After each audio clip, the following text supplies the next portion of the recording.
Hi guys, welcome to today's video. I'm Anne, you're on Scent Solutions. We talk all about perfumes here, and today we are talking Badee Al Oud Sublime. But before we start, if you haven't subscribed, what are you waiting for? Click on the subscribe button, like, share, click on the notification bell so you know when I post a new video. Today we're talking Badee Al Oud Sublime, which is this beautiful bottle from Latafa. Guys, this perfume was all the rage about, I think, 7 months ago, but I didn't get it then. I only just got it. And I thought to share. This is what the bottle looks like. Very beautiful from Latafa. All right, let's get into it. So it comes with this really beautiful card where they have written the notes. So we're going to look at the notes from the card. It's so pretty, guys. So pretty. I love that. Okay. So it has at the top lychee, rose, apple, at the heart, jasmine and plum, at the base, moss, vanilla, and patchouli. So that is the note structure. So happy they included this because it just helps to beat that whole complexity of looking for the notes on Fragrantica.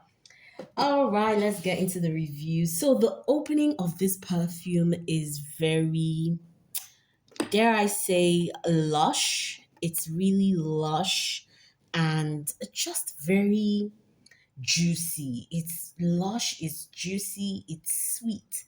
That opening, guys, is everything. When I smelled it, like, when a perfume gives you joy, that's exactly what the opening of this did to me. I felt a rush of joy when I opened this perfume. So that apple and the plum, a little bit of tartness from the lychee is what you will get in the opening. Those are the stars of this perfume in the opening. But unfortunately, sadly, that opening lasts barely 2 minutes on me, after which it goes into a slightly dirty, unrefined patchouli. I wish the opening stayed longer. Definitely wish it did.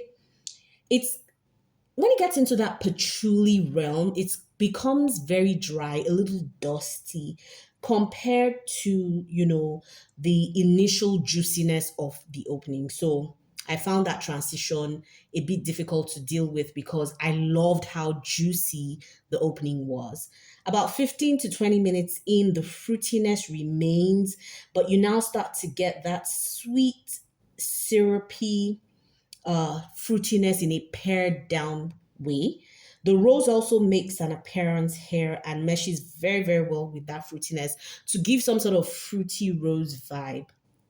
So the patchouli also feels less unrefined as this dries down. It feels less dirty. It starts to become a little more pared down, but it definitely remains in the background and just anchors that sweet fruity rose.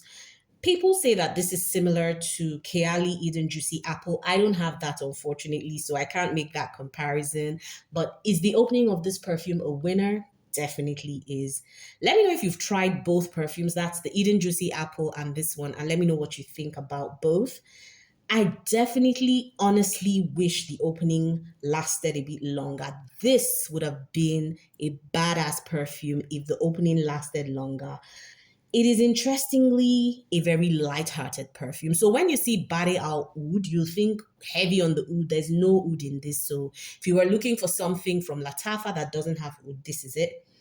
The longevity on me is about, let me say, 2 hours on my skin, about 4 on my clothes, and this is from about say 10 sprays, 10 sprays. So definitely to me, this feels like respraying would be required if you wanted to remind yourself of this scent, especially that initial spray. If you wanted to remind yourself as the day went along, then you would have to respray this.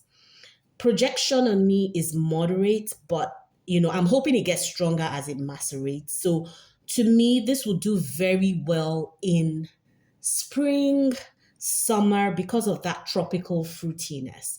I also feel like this will layer very well with oud.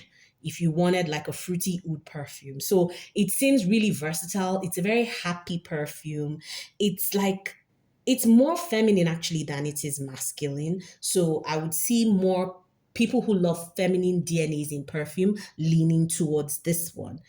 I would say also that I like the fact that the opening is not drenched in perfumer's alcohol, which you sometimes get with the Middle Eastern perfume. So I felt like that was a plus for this perfume. And like I said, I would layer this with a refined, classy oud, something like Virtue's Vanilla Oud. I've talked about that on my channel. You can check it out if you want to know about it.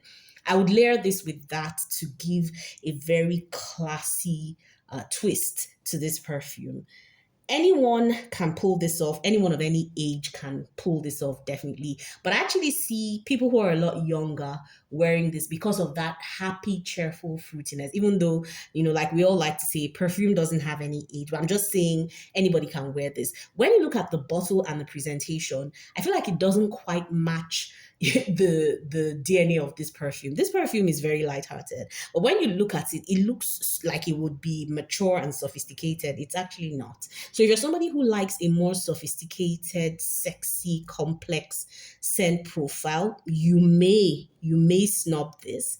But I definitely feel it's worth a try. If you can get samples, even better. But if you're somebody who loves that fruity perfume DNA, you will like this one. So for me, with this perfume, it's mixed feelings in the sense that I love, love, love the opening. I will rate the opening of this perfume a 10 over 10. That's how much I love it. But in the mid, I then gravitate more towards a like because the patchouli comes in. I don't really like the way the patchouli was blended. I feel like it could have been more refined. So yeah, that's where the marks start to go down a bit. But I'll give this a strong 7.5 to 8 over 10. More leaning towards 7.5 because I wish the opening had stayed longer. So guys, let me know what you think if you've used this. Definitely one that is worth a try, definitely. Let me know if you've used it before and what you think in the comments. Until I see you on another video, enjoy the rest of your day or night, guys. Bye.